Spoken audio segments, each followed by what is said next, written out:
What's up, guys? It's your boys Wokey back with another case of pure evil that has gotten me riddled with sorrow and being upset and being terrified because of Chad Doerman. This man executed his 3 little boys and almost went after his daughter. Luckily, she got away. Shot his spouse or ex-spouse in the hand and just pretty much had no remorse, no reason, no doubt, he showed tears, but it was pretty much when he was convicted and stated that he was going to prison for the rest of his life. Now, a lot of you guys love my reactions towards Annihilate 10 for life, which I do as well. I love this channel. If you guys have not been subscribed to her before, go over and check her channel out. This woman knows her stuff when it comes to all things crime. And we're going to be watching the plot to kill the 3 sons that have been revealed. I still do not know why this happened. In Monroe, Township, Ohio, why he actually murdered his 3 sons by executing them at random. And Annihilate 10 to life is going to tell us. So grab a chair, get comfortable, and let's get into this with Annihilate. Before we go any further, make sure you guys are subscribed to the YouTube channel. Hit the bell icon next to it so when I do post videos like this one, you guys will get that little ring notification that I posted that video. And then you guys can watch, comment, like, and share. And again, I thank you guys so very much for the love and support you guys have been showing. Keep doing what you guys are doing. Subscribe, comment, like, and share. It does a world of a difference when you guys do so. There's 50 of you guys that are subscribed, which thank you so much, but are 49% of you guys that are not subscribed. So consider subscribing, and then also go over to Annihilate 10 for life. Give her some love. Do the thing. Subscribe, comment, like, and share. And with that being said, let's get into the Chad Doerman case update of why he did what he did. So let's take a look. This case is one that we have been covering since a few days after it happened. As a quick summary, Chad Doerman is a 32-year-old man from New Richmond, Ohio. He was arrested after taking the lives of his 3 precious young boys, Clayton, Hunter, and Chase, back on June 15th, 2023. He took their lives through gun violence. The details as they have come out are just absolutely heart-wrenching. Not only did Chad take those 3 boys' lives, he also shot their mother, Laura, in the thumb and left their older teenage sister, Alexis, absolutely traumatized. I will include a link to my last 2 videos on this case if you haven't watched them yet so that you can get caught up, and I will put those links in the description box and in the pinned comment section. But if you've already watched those, I am just going to jump straight into the latest updates in the case and some of what we can expect going forward. Now, as a reminder, these cases, especially ones involving children, are incredibly difficult to hear, especially the details. And the reason and the mission as to why we share these stories is to not only generate awareness, but to hopefully get accountability and get justice. And something I say in many of my videos is that if these children and these victims had to experience these horrific acts, the least we can do is listen and hear their story. And I know that sometimes seeing the images or the footage or hearing the 911 calls can be extremely triggering. However, it's important that all of those details be shared because that is what will evoke the emotion in the viewers, in all of us, to have outrage, to have heartbreak so that we can get the change, get the accountability, seek the justice, and actually be thoughtful in what we do with these cases. If we simply hear a lot of these stories, and it's just verbal and we don't see some of the imagery or audio or video accompanied with it, it unfortunately doesn't hit as hard all of the time. And hitting hard is what is so crucial to make change and generate that awareness. So without further ado, guys, I'm going to jump right in. My name is Annihilate, and this is 10 to Life, and let's get into this story. Give her some love.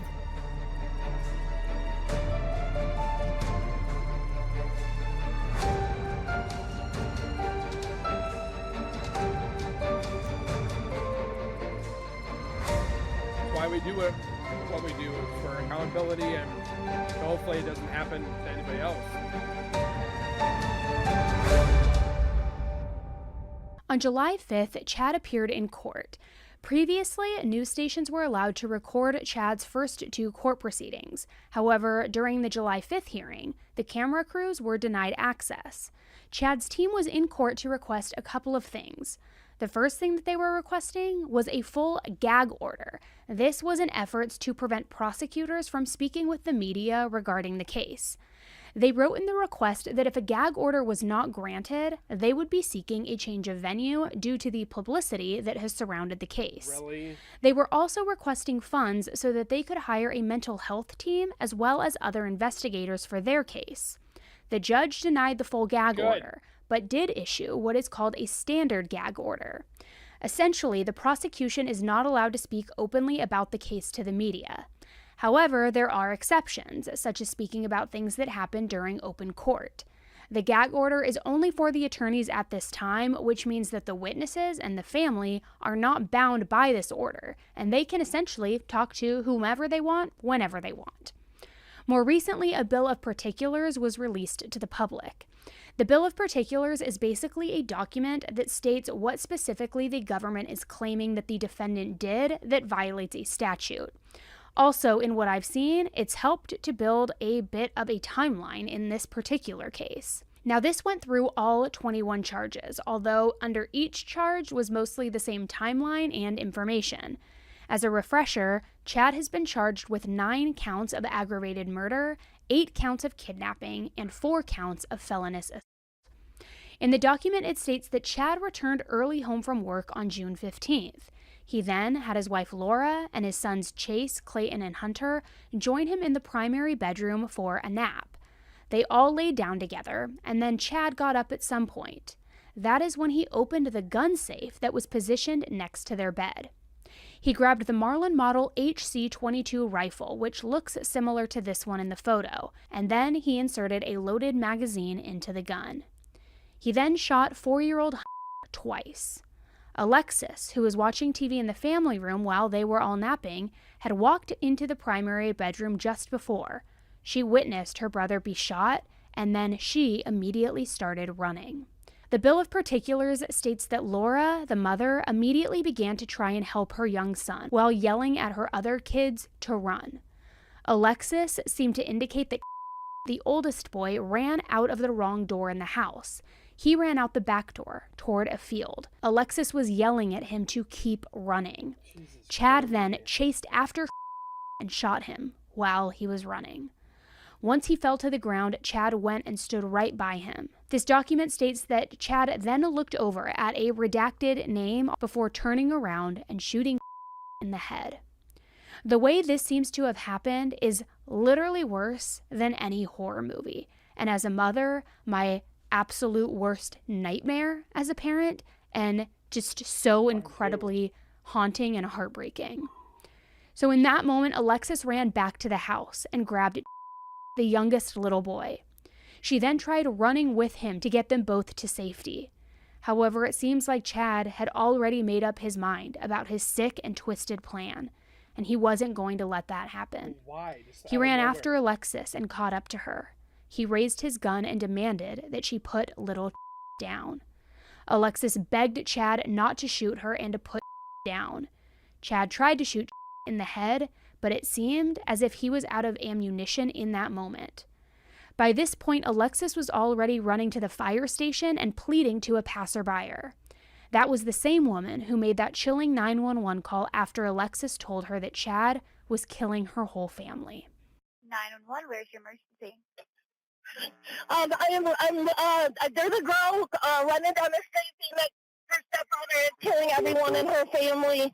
It's on the corner of where there's a body shop and the fire department. Do you know what road this is? Okay, what's your name? Get into the fire department. What's your name? Do you know what road this is? Laura Lindell Road. You said what? It's Laura Lindell Road. Okay, and what did the female say to you? And she says that her stepfather is killing everybody in her house. I did. I'm on the phone with them right now. Did you say how or what was happening? I asked her to get in the car with me, and she said she couldn't leave her family. But I think she ran to the fire department. So she went to the fire station. What did she look like? She's probably a young teenager, probably like 16 maybe, with long blonde hair. And she has a black dog. Did she say anything about a baby? I don't know about no baby. She said she just couldn't leave her family. But I see a car running around. I'm sorry? Do you see anything from the house? So I drove down the road a little bit, so I was afraid that I was going to get shot myself since I interacted with her face to face. So I'm just about maybe 3 houses down. But she's like waiting at the corner. I don't know what she's doing, but I kind of still see her in the corner. But I saw a car kind of came around and whipped around, so I'm not exactly sure if that's him or if he's chasing her or not. I'm sorry? What kind of vehicle was it? I saw it was like a gray. Did you see that car whip around? It's one of the fire department guys. Heart pounding right now. Okay. I think maybe a fire department guy. It was a regular kind of Focus-looking gray car. Okay, we have help on the way. Thank you so Dark much. gray. If you Okay, see all right. anything else, call us back, okay, and steer clear of the area at this time. Who I'm sure was absolutely terrified, ran to his mother, Laura. Chad and Laura began fighting over him. Chad was trying to pull out of Laura's arms, but she was clearly fighting for the life of her innocent 3-year-old son. Chad bit Laura and then placed her thumb over his gun and shot her in the thumb. Oh my God. Laura, who had been bitten and now shot, dropped in that moment. And I can't imagine the anguish, the adrenaline, and both physical and mental pain that she was possibly feeling during all of this. This is seriously, again, any mother's worst nightmare. Chad then shot in the head before going to casually sit on his front porch as if he had done nothing. Laura was desperately trying to save her boys' lives, and that was pretty much what was happening when police arrived on scene. Chad was calmly sitting on the porch, and Laura was screaming in absolute distress. First time I watched this, I bawled my eyes out. Stand up! Stand up now! Stand The black square is where those little boys are. up! Stand the fuck up!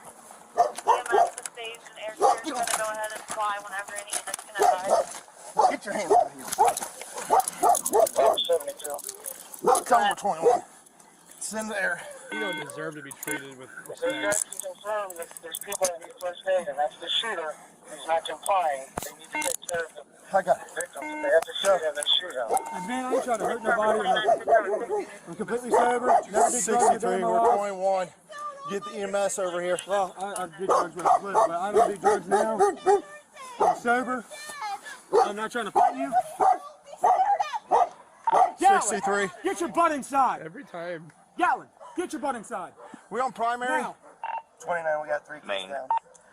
While the document stated that was shot twice in the bedroom, it also stated that 2 of the boys had 4 gunshot wounds, and 1 of the boys had 1 gunshot wound. For what? Based on that, I am not sure when he shot again after the initial 2 shots. While I want to acknowledge the facts of the document, I don't want to speculate on when an innocent child was shot twice more. Based on the document, we now know that at some point, Chad actually picked up from the field where he had shot him, and then brought him to the side of the house, which is where he ended up actually being found. The bill of particulars very clearly stated that all 3 boys were outside in the yard. So if that's true, that would mean that was brought outside too at some point. Although I'm not sure whether Chad brought him out or maybe Laura did while she attempted to save all 3 of her sons' lives. I know that I have repeatedly said that no one should be judging Laura for her actions or her reactions in this horrible tragedy. What would you do? And after reading that section in the Bill of Particulars, I feel even more strongly about that. Laura was clearly fighting for the lives of her children, and none of us know how we would react in a traumatic situation such as this one. When her first child was shot, she was trying to render aid to him while yelling at her other children to run. Horrifically, at some point, she had to make the decision to leave him so she could go and try to save her other children. The fact of the matter is, there is one of her and 4 children, 3 of which Chad seemed to be targeting. There really is no right or wrong to how she handled the situation, and I still have come across lots of backlash about her on social media. None of us know what it's like to be in her shoes. She clearly fought hard and did the absolute best that she could in that moment. Even after being bitten and shot, she still was there rendering aid to her 3 sons who she undoubtedly loved more than anything. I think the worst part of everything was to read and really understand just how long this disgusting plan had actually been in the works. He thought about it for a while. While the police were dealing with Chad initially, he kept incriminating himself, saying things like, "I did it, take me to jail," and "I shouldn't have done that, I shouldn't have shot blank and them." The actual name of who he was talking about is redacted. Chad was also interviewed by law enforcement, and during that initial interview, he told them that he had been thinking about shooting his sons since October. Yes, you heard that right. That was 8 months prior. 8 months that he had time to maybe say, you know what? Having these thoughts isn't normal. Maybe I should get some help. Or 8 months to say, I'm going to walk away and let them live a good, healthy life with their mother. But that didn't happen. And instead, his 3 young, innocent boys were all brutally murdered for no justifiable reason. And if you'll remember from the neighbor's interview, things didn't always seem to be level set in that home. The neighbor had spoken out about what he had witnessed prior to June 15th. It seems like Chad's behavior was just brewing over time. He was very angry.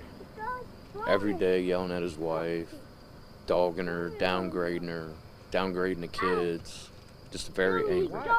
And if they didn't do what he said, and I've seen it firsthand, but I never thought that he would do that. In another interview that same neighbor Richard did with WCPO, he described Chad as an asshole and an angry man, saying there was never a day he did not yell and that he was always yelling at Laura and treating her badly. There has also been some neighbors that have mentioned Chad potentially having some drinking issues. While I want to refrain from speculating a ton, in my opinion, with the way it was done, it almost seems like he did that just to make Laura suffer. Just to make her live without her boys, who she clearly loved more than anything in the world. Chad also admittedly told law enforcement that he hadn't slept for 3 to 4 days prior because, in his words, the thoughts of having to kill his sons was so heavy on him. Now that we know that the defense team has asked for funds for a mental health team, I genuinely wonder if his defense team will argue for an insanity defense based on him saying the thoughts of him having to kill his sons. The other important document that recently came out was a request for discovery made by Chad's defense team. The response to the discovery showed a list of what was sent to Chad's defense by the chief assistant prosecuting attorney. The first thing shown in the list that was provided was statements. These included a written statement, an oral statement, a police summary of statements, and grand jury testimony of Chad. Next was the evidence section. There were a ton of things in that section, but I will go through the ones that stuck out the most to me. The document showed that a ton of evidence photos were sent over to the defense for their review. Some of that included photos of shell casings, some of which were found in the bathroom, crime scene photos, and photos of both Laura and Chad. Alongside the evidence photos were a couple of x-rays listed. I don't know who or what the x-rays were for, as it doesn't specify. They could possibly be for Laura's injury, or another possibility that comes to mind is a potential chest x-ray, because recently while in jail, Chad was seen for chest pains. The birth certificates of the children were sent, which also is quite interesting. My guess is maybe they just need to confirm that he was indeed their legal father. Law enforcement conducted a phone interview with Chad's boss, which was sent over as part of evidence as well. Like, why would it matter if he was the legal the legal father? He took 3 little innocent lives, if they were his or not.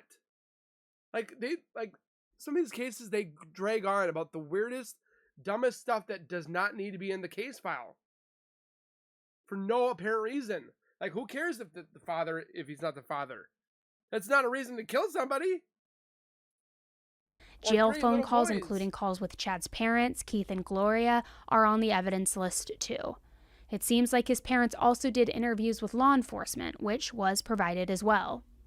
One of the neighbors got audio of the incident on their Ring camera and turned it over to law enforcement as well. I think if the case were to go to trial, that would definitely be something that the prosecution would use. There were quite a few personal items taken from the home, such as a Bible, an anniversary card, a hat, a specific sweatshirt, and lipozene, which is a popular diet pill. All of those things seemed to be very specific things to take, especially the anniversary card. Maybe they were using it to try to see if they could get a general sense of the relationship Chad and Laura shared. There were also 3 other guns, ammunition, and shell casings, all found on the property that belonged to Chad. After his arrest, there were urine and blood samples taken from Chad, which are also in the evidence section of this document. The final thing I made note of was surveillance video from Kroger and the little clinic inside of Kroger. The timestamps show that he arrived at Kroger at 9:44 a.m., went into the little clinic at 9:55, and exited at 9:58 a.m. It does not say what day that was, but I would think it is likely from June 15th. I have no clue why he went into the little clinic, however. However, I could see the defense possibly painting a picture of him trying to reach out for help, and that being the reason for going there. He is also being seen by a social worker at the jail who focuses on mental health help. Those are all the things that I could possibly see the defense using or attempting to use in their favor. Looking at the list definitely puts things into perspective in terms of how much goes into a trial. There was a ton of evidentiary things on the list, and while they may not use all of it, should the case go to trial, I would imagine that they would use quite a bit of it. The community is still grieving the loss of these 3 precious boys. The outpouring of love and support has only continued. A Doerman memorial ride was scheduled for July 23rd by someone in the community, and the idea was that the people would bring their Jeeps and participate in a ride honoring the lives of Clayton, Hunter, and Chase. Laura's sister Rachel posted about it and spoke about the boys' love for anything with wheels, especially their bikes and their go-karts. She extended the invite for anyone to come and bring their Jeeps, motorcycles, and cars. At the time of this recording, the GoFundMe is still active, and it is currently at nearly $300,000. As mentioned in my previous video, the plan is for the family to use the funds as needed. They used them for the funeral and will continue to use them for things like trauma therapy or whatever else is needed moving forward. The Bill of Particulars did discuss Alexis being psychologically harmed due to being held at gunpoint, being forced to let go of her brother, and watching the lives of her brothers be so senselessly taken away from them. I truly can only imagine the trauma that she has suffered or the amount of help that she may potentially need to receive for the rest of her life. As an adult, I can only fathom what witnessing something like that could do. It would be life-altering for anyone, but a young teen processing something so heavy, so violent like this is just absolutely heart-wrenching. The new Richmond Youth Sports Association, where the boys and Alexis participated in baseball and softball, has also continued to support the family. They have sold t-shirts, done gift card raffles, created a Facebook group where people can join in on a Play Catch for the Doerman Boys campaign, and so much more. It's simply amazing to watch what happens when people come together to support one another. As you know, Chad is still being held with no bond at the Clermont County Jail. Chad's next court date is September 12th. I imagine we may find out a bit more at that next court date. However, since they are still seeking the death penalty, I think the case will remain a little more tight-lipped and that the prosecution will be ensuring that they don't do anything to possibly jeopardize their case. I, however, will be keeping a very close eye on this case and will, of course, keep you all updated as we learn more. So if you don't want to miss any of those updates, make sure you take a quick second to hit that subscribe button below, which is totally, completely free, but it will just make sure that the next time you log into YouTube, whether on your phone or your computer, if I have posted an update about this case, you will see it on your feed. So hit subscribe to stay informed on this case. Again, to reiterate, I know this is not an easy case to hear, and it is one that is heartbreaking for all of us. But it is important that this case be shared and that we continue to try to demand justice be had in this and accountability for these 3 young, innocent boys who tragically lost their lives at the hands of their own father. It is reprehensible. So I appreciate you taking the time to sit through this case video with me and listen to the updates in this case, and stay tuned for future updates. You know, it's kind of hard putting myself into these because I'm a father myself of 3 children. 2 are not biologically mine, but I don't care. I treat them as if they're my own. But like I've said it before, as a father, and for anybody that's a father or mother that's watching, you never take the lives of your children. Like, for any reason. There is no reason. I mean, even if you were trying to protect yourself, you still try to protect in a way that you save your child. I mean, everything is different. I mean, I can't put myself in these instances or these cases that have happened. I'm kind of sickened to hear that the mom is being attacked again. It's like, why are you guys attacking the people that are victims? Like, does it make you feel better? Does it make you feel like put yourself in her shoes? What would you have done? Like, she tried to save her boys and she couldn't. I'm hoping this guy gets the death penalty, to be honest. Reading comments here. Yeah, see, how can anybody shame the mother? Why is the mother being blamed? Like, it makes no sense. I do want to look at him, since this case has gone to trial. Verdict.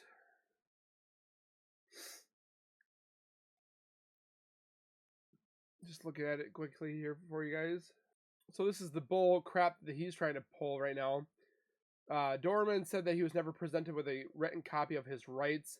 His attorney states that in the motion, per the outlets, the detectives never asked Mr. Doerman if he wanted to waive those rights. He never asked Mr. Doerman to sign a waiver of those rights. He never obtained a constitutionally valid waiver of those rights. If you commit murder, your rights should be gone, to be honest.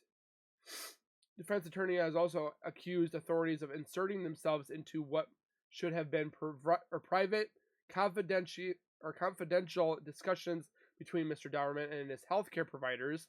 Doerman into submitting to their